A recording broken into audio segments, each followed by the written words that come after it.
सभी साथियों को राम राम। स्वागत है आप सभी का GK GS by Harish Bhardwaj official YouTube channel के अंदर। एचएसएससी हरियाणा जी के लास्ट 5 ईयर क्वेश्चन आंसर की जो हमारी सीरीज चल रही है उसका हम यहाँ पे जो है आज 56वां भाग डिस्कस करने वाले हैं। ठीक है, इसका जो है हम 56वां भाग डिस्कस करने वाले हैं। 55 भाग मैं कंप्लीट करवा चुका हूं। आई होप आपने सीक्वेंस वाइज एक एक जो है पार्ट देख लिया होगा। कोई बच्चा ऐसा है जो नया जुड़ा है तो मैं उसको ये कहना चाहता हूं कि एक एक करके सीक्वेंस वाइज पहले पार्ट से आप शुरू कीजिएगा। डेफिनेटली जो है बहुत सारी लोड्स ऑफ नॉलेज आपको इस वीडियो सीरीज से मिलने वाली है। ठीक है, चलिए बिना किसी टाइम वेस्ट के जो है वीडियो को शुरू कर लेते हैं क्वेश्चन नंबर फर्स्ट पे। और ये वीडियो सीरीज आपको देखनी बेहद जरूरी है अगर आप सीरियस कैंडिडेट है हरियाणा पुलिस 2025-26 के लिए। ठीक है, चलिए चलते हैं क्वेश्चन नंबर फर्स्ट पर। और क्वेश्चन नंबर फर्स्ट में बोला गया पैसिफिक सेटअप डैश से संबंधित फोरम है। तो ये जो पैसिफिक सेटअप है ये ऑस्ट्रेलिया के द्वारा शुरू किया गया था 2016 में। ठीक है, 2016 में जो है इसको शुरू किया गया था। आइए देख लेते हैं नीचे इसका जो शॉर्ट एक्सप्लेनेशन मैंने ऐड किया है उसको देख लेते हैं। पैसिफिक सेटअप की जो शुरुआत है सितंबर 2016 में प्रशांत द्वीप समूह फोरम के नेताओं की बैठक में ऑस्ट्रेलिया के तत्कालीन प्रधानमंत्री होते थे मैल्कम टर्नबुल, इनके द्वारा जो है इसको शुरू किया गया था। इस पहल को नवंबर 2018 में जो है और विस्तार कर दिया गया। तो ये चीज़ आप याद रखेंगे, पैसिफिक सेटअप की जो शुरुआत है ऑस्ट्रेलिया के द्वारा जो है इसकी शुरुआत कब की गई थी? सितंबर 2016 में जो है इसकी शुरुआत ऑस्ट्रेलिया के द्वारा जो है की गई थी। ठीक है, आई होप यहां तक जो है सारी चीजें क्लियर हो गई होंगी। नेक्स्ट क्वेश्चन पर चलते हैं, क्वेश्चन नंबर सेकंड के ऊपर। क्वेश्चन नंबर सेकंड में क्या बोला गया है? जानवरों के नाम किसके अनुसार रखे जाते हैं? तो जानवरों के नाम जो है प्राणी नामकरण का अंतरराष्ट्रीय कोड, इसके जो है अनुसार जानवरों के जो है नाम रखे जाते हैं। प्राणी नामकरण का अंतरराष्ट्रीय कोड के जरिए जो है जानवरों के साइंटिफिक नाम रखे जाते हैं जिससे जो है उनको इन फ्यूचर में पुकारा जाता है, बुलाया जाता है। ठीक है, क्वेश्चन नंबर सेकंड का राइट ऑप्शन हो जाएगा ऑप्शन नंबर डी, इसका जो है करेक्ट हो जाएगा। नेक्स्ट क्वेश्चन पर आ जाएंगे, क्वेश्चन नंबर 3 पर। 3 में बोला गया है आईटी एक्ट 2000 के किस धारा से डिजिटल हस्ताक्षर की जो है कानूनी मान्यता संबंधित है? तो इस क्वेश्चन की जो धारा 2 बता देता हूं मैं, कोई बात नहीं।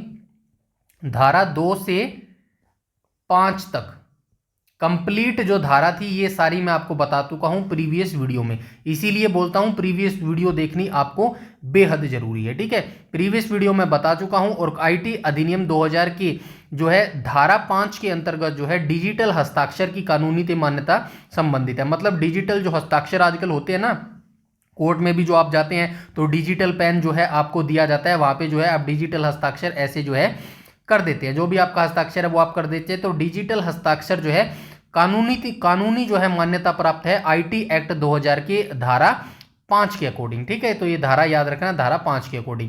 यहाँ पे दे भी दिया गया है, तो यहाँ पे देख लो ना, धारा 4 किससे रिलेटेड है? यह इलेक्ट्रॉनिक्स रिकॉर्ड को कानूनी मान्यता देती है। जो इलेक्ट्रॉनिक रिकॉर्ड होते हैं ना, जैसे कि कॉल रिकॉर्डिंग हो गई या फिर ऑडियो क्लिप हो गई, जो भी ऐसे इलेक्ट्रॉनिक्स रिकॉर्ड होती है उनको जो है कानूनी मान्यता प्रदान करती है धारा नंबर 4। ठीक है, धारा नंबर 5 क्या करती है? यह इलेक्ट्रॉनिक हस्ताक्षरों को हस्तलिखित हस्ताक्षरों के बराबर जो है कानूनी मान्यता देती है। और इसी तरह धारा 6 को भी जो है आप नीचे देख लीजिएगा। ठीक है, नेक्स्ट क्वेश्चन पर चलते हैं, क्वेश्चन नंबर 4 पे। क्वेश्चन नंबर 4 पे जाने से पहले भाई प्लीज हमारे जो ये इंस्टाग्राम पेज और फेसबुक पेज है इनको जरूर फॉलो कर लेना, जिनका लिंक आपको इसी वीडियो के डिस्क्रिप्शन में मिल जाएगा। और टेलीग्राम जो पेज है उसको जरूर से जरूर फॉलो कर लेना, क्योंकि जो हमारी पीडीएफ्स होती हैं बिल्कुल फ्री वाली वो सारी जो है टेलीग्राम पर ही प्रोवाइड करवाई जाती है। ठीक है, नेक्स्ट क्वेश्चन पर चलते हैं, क्वेश्चन नंबर 4 पर।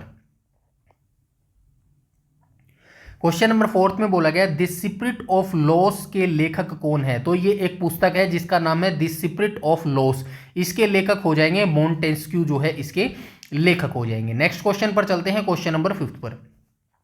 क्वेश्चन नंबर 5 में बोला गया डिवाइन कॉमेडी पुस्तक के लेखक कौन है? तो डिवाइन कॉमेडी पुस्तक के लेखक हो जाएंगे दांते अलाइगिरी जो है ये इसके लेखक हो जाएंगे।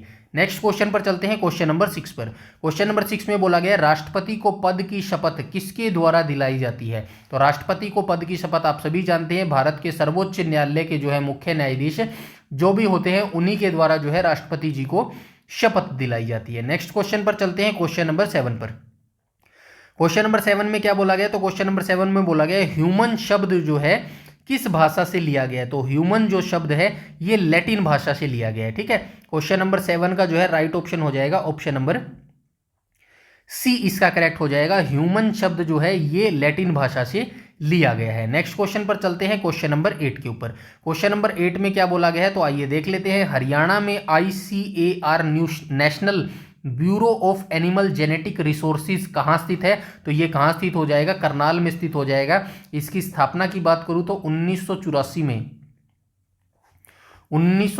में जो है इसकी स्थापना हुई थी बेंगलोर में, और इसको जो है 1985 में ट्रांसफर कर दिया गया कहां पर,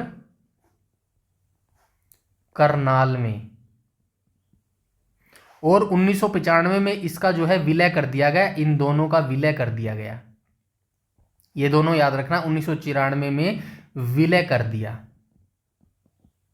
ठीक है, आइए दिखा देता हूं नीचे जो है यहाँ पे देख लो। 21 सितंबर 1984 को जो है बेंगलुरु में इसकी स्थापना हुई थी, और जुलाई 1985 में इसे हरियाणा के करनाल में स्थानांतरित कर दिया गया। 1995 में लिखा ना मैंने, हाँ ठीक है, 1995 में जो है इन दोनों संस्थानों का विलय कर एक इकाई के रूप में काम करना शुरू किया, जिसे आज हम ICAR राष्ट्रीय पशु आनुवंशिकी संस्थान ब्यूरो के नाम से जानते हैं। आई होप सारी चीजें जो है क्लियर हो गई होंगी। ठीक है, ये विलय याद रखना, क्या पता अगली बार जो है, अभी तक नॉर्मली जो है क्या क्वेश्चन पूछता है, या तो इसकी प्रथम स्थापना पूछता है 1984 बेंगलोर पूछता है, या फिर ये पूछता है भाई इसका ट्रांसफर कब हुआ, हरियाणा में हुआ। ठीक है, हरियाणा के करनाल में 1985 में हुआ। आई थिंक अभी तक ये क्वेश्चन नहीं पूछा गया इनका विलय कब हुआ, इन दोनों का जो विलय है, तो आप याद रखना 1995 में जो है इन दोनों का विलय हुआ, और वर्तमान में इसको जो है ICAR राष्ट्रीय पशु आनुवंशिकी संस्थान ब्यूरो के नाम से जो है जाना जाता है। ठीक है, ये कंप्लीट जानकारी आपको याद रखनी होगी। इसके बाद हम चलते हैं नेक्स्ट क्वेश्चन, क्वेश्चन नंबर 9 पर। क्वेश्चन नंबर 9 में बोला गया आकृतिक और अनुवांशिक रूप से समान व्यक्ति डैश कहलाते हैं, तो क्या कहलाते हैं, क्लोन कहलाते हैं। क्लोन क्या होता है भाई, एक तो ऐसा होता है जैसे कि जो क्लोन क्या होता है, एक तो क्या बोलते हैं उसको, लैंगिक जो होता है ना, लैंगिक और अलैंगिक, लैंगिक और अलैंगिक, अलैंगिक। ठीक है, लैंगिक से किसका जन्म होता है, हमारे जैसे फिजिकल कॉन्ट्रैक्शन होता है ना, वो लैंगिक होता है, उससे जो है हमारा जन्म होता है। उससे कुछ चीज़ें जो है, कुछ चीज़ें माता पिता से, जैसे आपको पता है ना DNA से मिलती है, जैसे कि किसी का फेस किसी से मिलता है, माता से मिलता है, किसी का कोई हाथ पैर या जो है वो उसके पिता जैसे लगते हैं, तो ये लैंगिक के अंदर होते हैं। अलैंगिक के अंदर क्या होता है, सेम एज इट इज जो है क्लोन बनाया जा सकता है। जैसे कि ये एक इंसान है, इसका अगर एक क्लोन बनाएंगे तो सेम ये ऐसा ही दिखेगा, इसी को जो है क्लोन बोलते हैं, और क्लोन जो है ये अलैंगिक होता है। ठीक है, याद रखना अलैंगिक प्रोसेस होती है। ठीक है, ये चीज याद रखना भाई, दोनों चीजें। ठीक है, इसके बाद चलते हैं क्वेश्चन नंबर 10 पर, और क्वेश्चन, अच्छा इसका आंसर जो है ऑप्शन नंबर डी हो जाएगा। ठीक है, वह बंदरगाह जिसे अरब सागर की रानी के नाम से जाना जाता है, कोच्चि को बोला जाता है। ठीक है, अरब सागर की रानी, मसाले के व्यापार के लिए जो है इसको अरब सागर की रानी बोला जाता है, और ये कहां पर अवस्थित है, केरल में अवस्थित है। ठीक है, ये चीज भी आप याद रखेंगे। इसके बाद हम चलेंगे क्वेश्चन नंबर 11 पर। क्वेश्चन नंबर 11 में बोला गया भूगोल की वह शाखा, भूगोल की वह शाखा जो भूमि के रूप, उनके विकास और संबंधित प्रक्रिया के अध्ययन के लिए समर्पित है, यानी कि ये कहने की कोशिश करता है भूगोल की उस शाखा को किस रूप में जाना जाता है, या फिर क्या कहा जाता है जिसके अंदर हम भूमि का रूप, उसके विकास, डेवलपमेंट और उससे संबंधित प्रक्रिया का अध्ययन करते हैं, उसको भू आकृति विज्ञान बोला जाता है। ठीक है, इन चारों की डेफिनेशन मैंने यहाँ पे लिख दी है। भू आकृति विज्ञान के अंदर जो है पृथ्वी की सतह पर पाई जाने वाली भू आकृतियां, जैसे पर्वत, पठार, मैदान, उनके निर्माण कैसे हुआ, उनका विकास कैसे हुआ, संबंधित प्रक्रियाओं का अध्ययन हम किसके अंदर करते हैं, तो संबंधित प्रक्रियाओं का अध्ययन हम भू आकृति विज्ञान के अंतर्गत करते हैं। ठीक है, इसके बाद हम पारिस्थितिकी विज्ञान क्या होता है, तो ये भी आप याद रखना। पारिस्थितिकी विज्ञान के अंदर हम किसका अध्ययन करते हैं, तो यह जीवों और उनके पर्यावरण के बीच संबंधों का अध्ययन होता है। जो जीव होते हैं ना, जीव जंतु होते हैं हमारे, जो पक्षी होते हैं, पेड़ पौधे होते हैं, उनके और पर्यावरण के बीच जो संबंध होता है ना, उन संबंध का जो हम अध्ययन करते हैं वो पारिस्थितिकी विज्ञान के अंतर्गत ही करते हैं। जल विज्ञान के अंतर्गत नॉर्मली हम जल का अध्ययन करेंगे भैया, पृथ्वी पर पानी के वितरण और गति का अध्ययन करता है। जलवायु विज्ञान के अंदर वायुमंडल की संरचना, मौसम और जलवायु के तत्वों का अध्ययन करता है। ठीक है, बेसिक बेसिक चीजें हैं, सारी चीजें आपको पता होना चाहिए किसका अध्ययन जो है किसके अंतर्गत हम करते हैं। ठीक है, नेक्स्ट क्वेश्चन पर चलते हैं, क्वेश्चन नंबर 12 पर। क्वेश्चन नंबर 12 में क्या बोला गया है, तो क्वेश्चन नंबर 12 के अंदर बोला गया अंतर्राष्ट्रीय न्यायालय के न्यायाधीशों का कार्यकाल कितना है। इतने में इस क्वेश्चन की थोड़ी सी हिस्ट्री आपको बताता हूं, आप अपने माइंड में सोच लीजिएगा अंतर्राष्ट्रीय न्यायालय के न्यायाधीशों का कार्यकाल कितना होता है। ठीक है, तो अंतर्राष्ट्रीय न्यायालय की मैं बात करूं तो इसकी स्थापना कब हुई थी, 1945 में इसकी स्थापना हुई थी। ठीक है, इंटरनेशनल कोर्ट की हम बात कर लेते हैं, इंटरनेशनल कोर्ट 1945 में जो है इसकी स्थापना हुई थी। और इसने जो है काम करना शुरू कब किया था,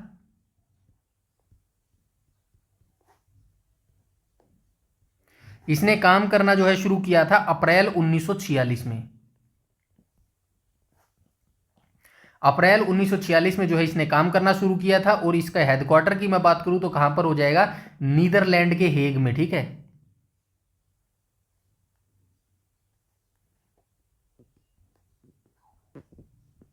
द हेग नीदरलैंड में इसका हेडक्वार्टर हो जाएगा, नीदरलैंड। ठीक है, ये चीजें आप याद रखना। आई होप आपको आंसर जो है दे दिया होगा अपने तरीके से। राइट ऑप्शन हो जाएगा ऑप्शन नंबर सी। ठीक है, द हेग जो पीस पैलेस में स्थित है। ठीक है, एक बार जो है नीदरलैंड हेग नहीं दिया था, डायरेक्ट क्या दिया था, पीस पैलेस दिया था। तो ये पीस पैलेस भी याद रखना। जो अंतरराष्ट्रीय न्यायालय का जो हेडक्वार्टर है वो कहां पर है, पीस पैलेस के अंदर जो है इसका हेडक्वार्टर हो जाएगा। ठीक है, नेक्स्ट क्वेश्चन पर चलते हैं, क्वेश्चन नंबर 13 पर। क्वेश्चन नंबर 13 में क्या बोला गया है, तो क्वेश्चन नंबर 13 के अंदर बोला गया सकल निवेश में मूल्यह्रास घटाया जाए तो हमें क्या प्राप्त होता है, तो हमें निवल निवेश जो है प्राप्त होता है। क्वेश्चन नंबर 13 का जो है राइट ऑप्शन हो जाएगा ऑप्शन नंबर बी हो जाएगा। इसको थोड़ा सा देख लेते हैं। सकल निवेश से मूल्यह्रास घटाने पर निवल निवेश जो है प्राप्त होता है। सकल निवेश किसी निश्चित अवधि में पूंजीगत परिसंपत्तियों में कुल निवेश है, जबकि मूल्यह्रास वह लागत है जो उत्पादन प्रक्रिया के दौरान पूंजी की टूट फूट के कारण होती है। इस लाइन से आई थिंक आपको जो है डेफिनेशन क्लियर हो गई होगी। सकल निवेश क्या होता है, सकल निवेश ये होता है भैया, पे देखो मैं हाईलाइट कर देता हूं। सकल निवेश क्या होता है, तो सकल निवेश वो होता है किसी निश्चित अवधि में, मतलब किसी टाइम लिमिट में के अंदर जो है पूंजीगत परिसंपत्तियों में कुल निवेश, मतलब कि फॉर एग्जांपल मान लीजिएगा 6 महीने की कोई टाइम लिमिट है, उसके अंदर जो है आपने अपनी परिसंपत्तियों में कुछ निवेश किया है, कुछ पूंजी का जो है निवेश किया है, ये होता है सकल निवेश। अब हम बात करेंगे मूल्यह्रास क्या होता है। ठीक है, सकल निवेश मैंने बता दिया। अब मूल्यह्रास क्या होता है, जब मूल्यह्रास उत्पादन प्रक्रिया के दौरान पूंजी की टूट फूट के कारण होती है। मतलब जो आप उत्पादन कर रहे हैं, जहां पे आपने पूंजी लगाई थी ना, फॉर एग्जांपल जैसे मान के चलिएगा ये एक क्षेत्र है। ठीक है, इसके अंदर आपने पूंजी लगाई है। ठीक है, मतलब आपने कोई काम करना शुरू किया। ठीक है, पूंजी गलत लिख दिया मैंने, कोई बात नहीं। ठीक है, आपने पूंजी लगा के आपने कोई काम करना शुरू किया है। अब वो काम करेंगे तो जाहिर सी बात है भाई, कुछ माल जो है वो वेस्ट भी होगा, जो टूट फूट होगी, कुछ सामानों की टूट फूट होगी। जो टूट फूट होगी ना सामानों की, वही क्या कहलाता है, वही जो है मूल्यह्रास कहलाता है। जब हम सकल निवेश से जो है मूल्यह्रास को घटाते हैं तो निवल निवेश हमें प्राप्त होता है। अब देखिएगा निवल निवेश क्या होता है, जब सकल निवेश से मूल्यह्रास को घटा दिया जाता है तो दर्शाता है कि कितना नया निवेश किया गया। ठीक है, नया निवेश जो है किया गया और कितना पुराना पूंजी स्टॉक को बदलने के लिए जो है उपयोग किया गया है, जिसे निवल निवेश के जो है पता चलता है। आई होप यहां से जो है पूरी डेफिनेशन आपको पता चल गई होगी। सकल निवेश क्या होता है, मूल्यह्रास क्या होता है और निवल निवेश क्या होता है। ये इकोनॉमी के क्वेश्चन है भाई, और इसी लेवल के क्वेश्चन जो है आपसे इकोनॉमी के पूछे जाते हैं एचएसएससी के द्वारा। ठीक है, 3 से 4 क्वेश्चन वैसे नॉर्मली पूछता है इकोनॉमी के अंदर। कई बार जो है इकोनॉमी के ये स्टैटिक क्वेश्चन नहीं पूछता, बजट और इकोनॉमी से ही जो है ले लेता है क्वेश्चन। लेकिन कई बार जो है एग्जामिनर का मूड खराब हो या फिर भाई लड़ के आ रहा हो घर से, तो ये इस लेवल पर चला जाता है और 2021 में यहीं से जो है क्वेश्चन पूछे गए थे। इसीलिए जो है मेरा मकसद है ये छोटी छोटी डेफिनेशंस आपको पता होना चाहिए, जिससे आपको पता चल सके कि सकल निवेश क्या होता है, मूल्यह्रास क्या होता है और निवल निवेश जो है क्या होता है। आई होप यहां तक सारी चीजें जो है क्लियर हो गई होंगी। ठीक है, नेक्स्ट क्वेश्चन पर चलते हैं, क्वेश्चन नंबर 14 पर। क्वेश्चन नंबर 14 में क्या बोला गया, निम्नलिखित में से इलेक्ट्रॉनिक भुगतान तरीके के प्रकार कौन से हैं। तो इलेक्ट्रॉनिक भुगतान क्या होता है, जब आप ऑनलाइन पेमेंट करते हैं ना, ऑनलाइन पेमेंट आप क्रेडिट कार्ड से भी कर सकते हैं, डेबिट कार्ड से भी कर सकते हैं। फॉर एग्जांपल आपको देता हूं, आपने कोई ऑनलाइन फॉर्म भरा, आपने जो है HSSC CET का ऑनलाइन फॉर्म भर दिया, अब आप उसकी जो है फीस कटवाएंगे। तो फीस कटवाने ऐसा तो है नहीं कि भाई आप ऑफलाइन जाएंगे, कोई रजिस्ट्री करवाएंगे या फिर जो भी है ऑफलाइन कराएंगे, आप ऑनलाइन करवाएंगे ना। ऑनलाइन कैसे कटवाएंगे, या तो आप जो है क्रेडिट कार्ड का यूज करेंगे, या आप डेबिट कार्ड का यूज करेंगे, या आप ई चेक का यूज करेंगे, या फिर आप ई कैश का यूज करेंगे। तो इन सभी का यूज क्या कहलाता है, इलेक्ट्रॉनिक भुगतान जो है इन सभी का यूज कहलाता है। ठीक है, आई होप यहां तक सारी चीजें जो है क्लियर हो गई होंगी। नेक्स्ट क्वेश्चन पर चलते हैं, क्वेश्चन नंबर 15 पर। क्वेश्चन नंबर 15 में क्या बोला गया, कृषि के किस प्रकार को स्लैश एंड बर्न कृषि कहा जाता है। तो ये स्थानांतरित कृषि होती है, मतलब कि जंगलों में जो है आदिवासी लोग इस कृषि को ज्यादा करते हैं। मतलब कि एक क्षेत्र पर कृषि कर लेंगे वो, मतलब एक क्षेत्र पर कृषि करने के लिए पहले क्या करेंगे, मान लीजिएगा कि ये एक क्षेत्र है, ठीक है, ये एक जंगल का एरिया है। पहले क्या करेंगे, इसके अंदर जो है पेड़ लगे होंगे, ठीक है, मान लो कि ये पेड़ लगे हैं, ठीक है, ये पेड़ लगे हैं। अब क्या करेंगे वो किसान, क्या करेंगे, अब पहले भाई इस एरिया को साफ कर लेंगे, पेड़ पाड़ काट देंगे, घास घूस काट देंगे, इससे कितने पक्षियों का जो है आश्रय छिन जाता है। अब इस घास को जो है बिल्कुल साफ कर लेंगे और यहाँ पे क्या करेंगे, खेती करेंगे। ठीक है, अब जब ये खेती करके जो है कंप्लीट इसका प्रोसेस हो जाएगा, फिर इस जगह को छोड़कर वो जंगल के किसी और एरिया में सेम ऐसी ही प्रोसेस करेंगे। इसको क्या बोला जाता है, स्थानांतरित करना। ठीक है, इसको स्लैश एंड बर्न कृषि जो है इसको बोला जाता है। आई होप यहां से जो है एग्जाम्पल देके आपको चीजें क्लियर हो गई होगी। ठीक है, नेक्स्ट क्वेश्चन पर चलते हैं, क्वेश्चन नंबर 16 पर। क्वेश्चन नंबर 16 में क्या बोला गया, जीडीपी का मतलब क्या होता है। तो जीडीपी का मतलब होता है ग्रोस डोमेस्टिक प्रोडक्ट, जो है ये इसकी फुल फॉर्म होती है। ठीक है, जीडीपी की फुल फॉर्म क्या होती है, ग्रोस डोमेस्टिक प्रोडक्ट होती है। नेक्स्ट क्वेश्चन पर चलते हैं, क्वेश्चन नंबर 17 पर। क्वेश्चन नंबर 17 में बोला गया, चुनाव आयुक्त किस आयु तक जो है पद पर बने रह सकते हैं। तो किस पद पर बने रहते हैं, सबसे पहले आप याद रखना, इनकी नियुक्ति जो है राष्ट्रपति के द्वारा की जाती है, मुख्य चुनाव आयुक्त की। और चुनाव आयुक्त की जो आयु मतलब जो किस पद पर बने रह सकते हैं, 6 वर्ष या 65 वर्ष, 6 वर्ष या 65 वर्ष, इन दोनों में से जो भी पहले होएगा उस तक जो है ये अपने पद पर बने रह सकते हैं। ऑप्शन नंबर जो है बी इसका करेक्ट हो जाएगा, 6 वर्ष या 65 वर्ष तक जो भी पहले हो तब तक ये अपने पद पर बने रह सकते हैं। नेक्स्ट क्वेश्चन की बात करें, क्वेश्चन नंबर 18 पर। भारतीय संविधान में किस अनुच्छेद के तहत संपत्ति का कानूनी अधिकार है। तो आप सभी जानते हैं जब हमारा कॉन्स्टिट्यूशन बना था, संविधान बना था, उस समय जो है मौलिक अधिकार कितने होते थे, 7 मौलिक अधिकार होते थे। 7 हमारे मौलिक अधिकार होते थे। और ये किस भाग के अंतर्गत आते हैं, तो ये भाग 3 के अंतर्गत आते हैं और अमेरिका से हमने जो है इनको ग्रहण किया है। ठीक है, हमारा संविधान सबसे बड़ा लिखित संविधान है, 2 साल 11 महीने 18 दिन का जो है इसको समय लगा है। ठीक है, 7 मौलिक अधिकार होते थे, लेकिन वर्तमान में कितने मौलिक अधिकार है, वर्तमान में जो है सिर्फ 6 ही मौलिक अधिकार हैं। ठीक है,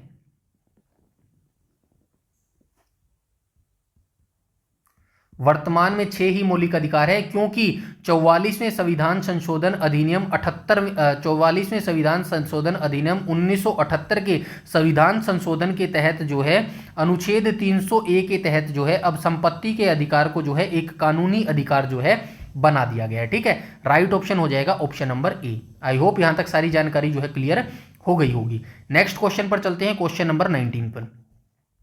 क्वेश्चन नंबर 19 में क्या बोला गया है, तो क्वेश्चन नंबर 19 में बोला गया, कंपनी अधिनियम 2013 में प्रभावित पक्षों को डैश बजाय धोखाधड़ी के कमीशन पर केंद्रित है, तो परिणाम स्वरूप हानि पर केंद्रित है। आइए इसकी व्याख्या देख लेते हैं।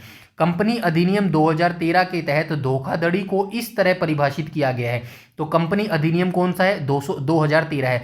इसके तहत जो धोखाधड़ी है ना, धोखाधड़ी आप सभी को पता है धोखाधड़ी क्या होती है। तो धोखाधड़ी को कैसे परिभाषित किया गया है, इसमें धोखाधड़ी करने के इरादे से किया गया कोई भी कार्य, मतलब मैं आपके साथ कोई भी काम कर रहा हूं लेकिन मेरा इरादा क्या करना है, आपको धोखा देना है।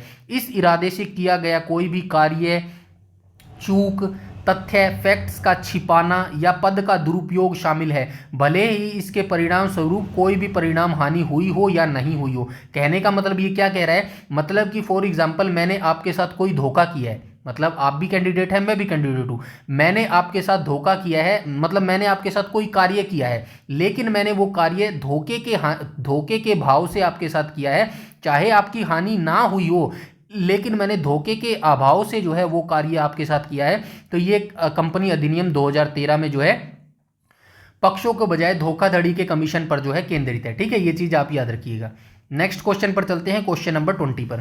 क्वेश्चन नंबर 20 में क्या बोला गया है, आईपीसी की कौन सी धारा अवज्ञा संगरोध नियम से संबंधित है, तो ये हो जाएगी 271वीं धारा। ठीक है, आइए इसकी व्याख्या देख लेते हैं। आईपीसी की धारा 271 अवज्ञा संगरोध नियम से संबंधित है। यह धारा उन लोगों पर लागू होती है जो जानबूझकर किसी भी पोत या जलयान, क्या ये वायुयान है भाई, जो समुद्र में चलते हैं ना जलयान, उनसे संबंधित है, उनको संगरोध में रखने या संगरोध नियमों की अवहेलना करते हैं। तो ये आईपीसी की धारा 211 जो है अवज्ञा संगरोध से संबंधित है। और ये अवज्ञा संगरोध क्या है, जो समुद्र में जहाज चलते हैं ना, हमारे वायुयान जलयान चलते हैं, उनसे जो है उनकी नियमों की अवहेलना, मतलब उनके नियमों का जो है उनके नियमों का पालन ना करना से जो है ये संबंधित है। ठीक है, नेक्स्ट क्वेश्चन पर आ जाएंगे, क्वेश्चन नंबर 21 पर।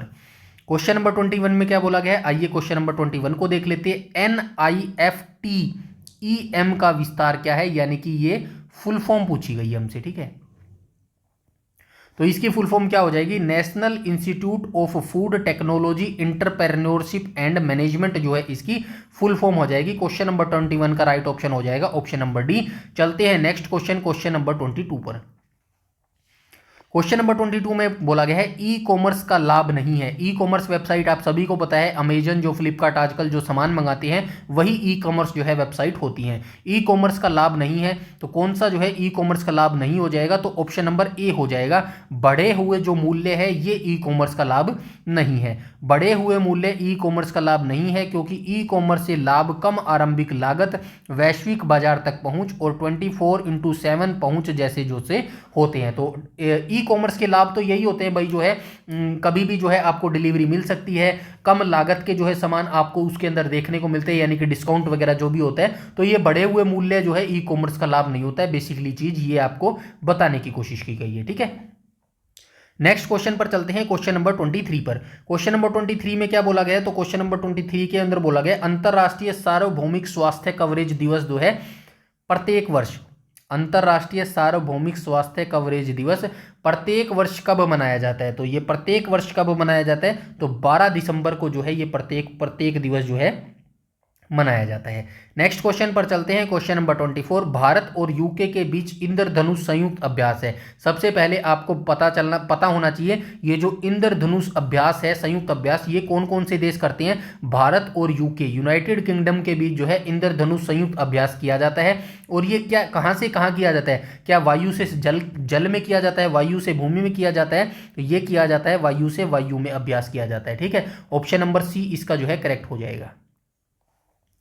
ठीक है, इसके बाद हम चलते हैं क्वेश्चन नंबर 25 पर। और क्वेश्चन नंबर 25 में क्या बोला गया है, क्वेश्चन नंबर 25 में बोला गया एपीएमसी का मतलब क्या है, तो एपीएमसी का मतलब क्या हो जाएगा, एपीएमसी का मतलब हो जाएगा market committee. Option number D correct हो जाएगा क्वेश्चन नंबर 25 का। ठीक है, ऑप्शन नंबर डी करेक्ट हो जाएगा। 1 सेकंड यार, ये क्वेश्चन क्या था,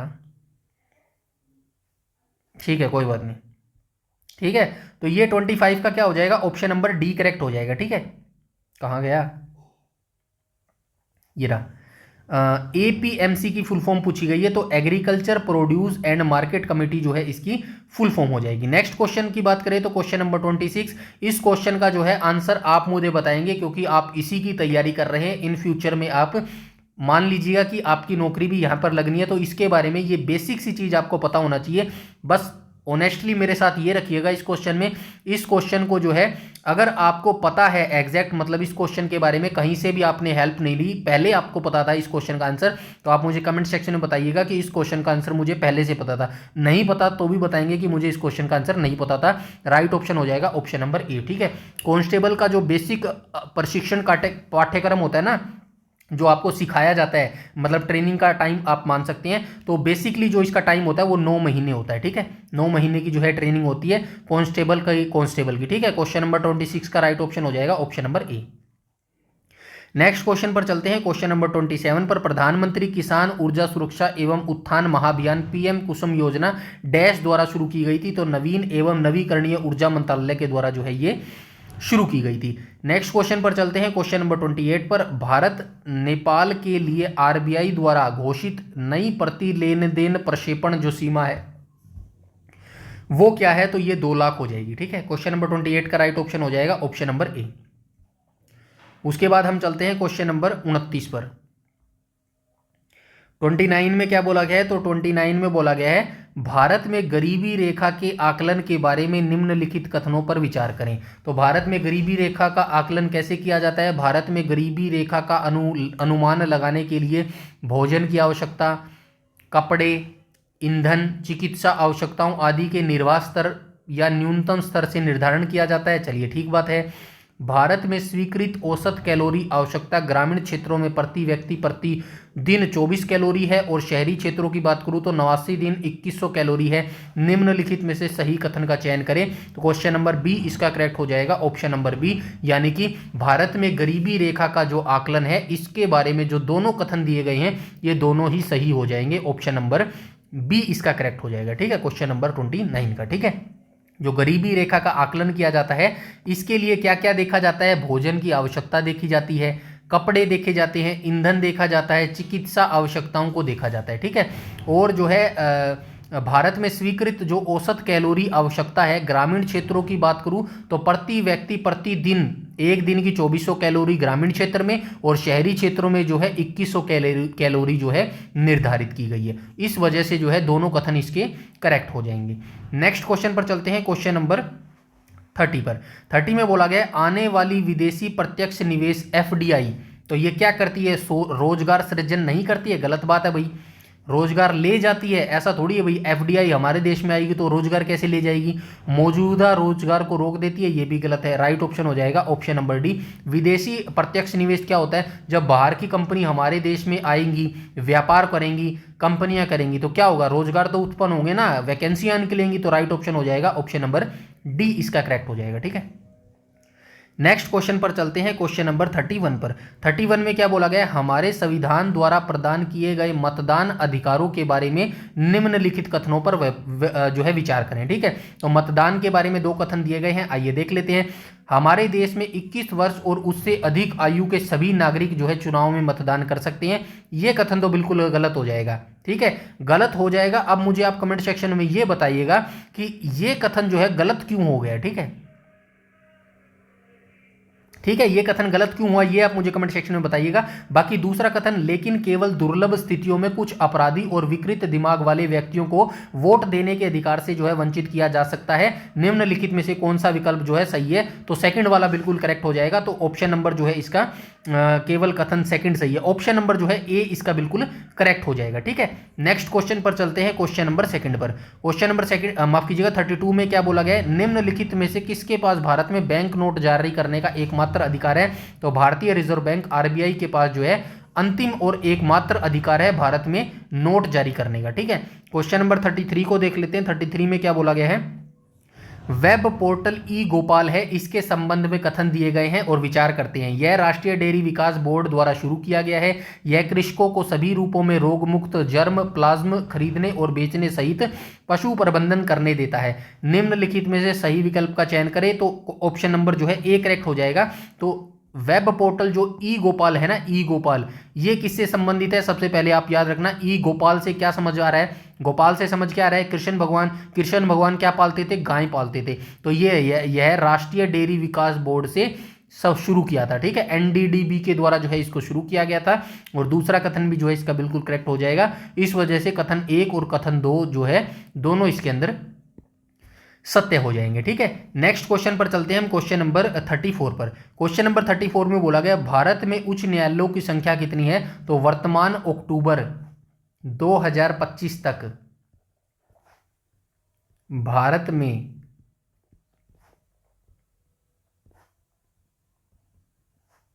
न्यायालयों की संख्या 25 है। ठीक है, ये आप याद रखना भाई, वर्तमान 2025 अक्टूबर 2025 तक का मैंने बता दिया है। कुल संख्या कितनी है, तो वर्तमान में भी 25 है। दोबारा भी पूछा जा सकता है, 1 नंबर का सवाल है, तो याद रखना भाई ऑप्शन नंबर बी जो है इसका करेक्ट हो जाएगा। ठीक है, तो आज के वीडियो सेशन जो है आज हमारा यहीं पर समाप्त होता है।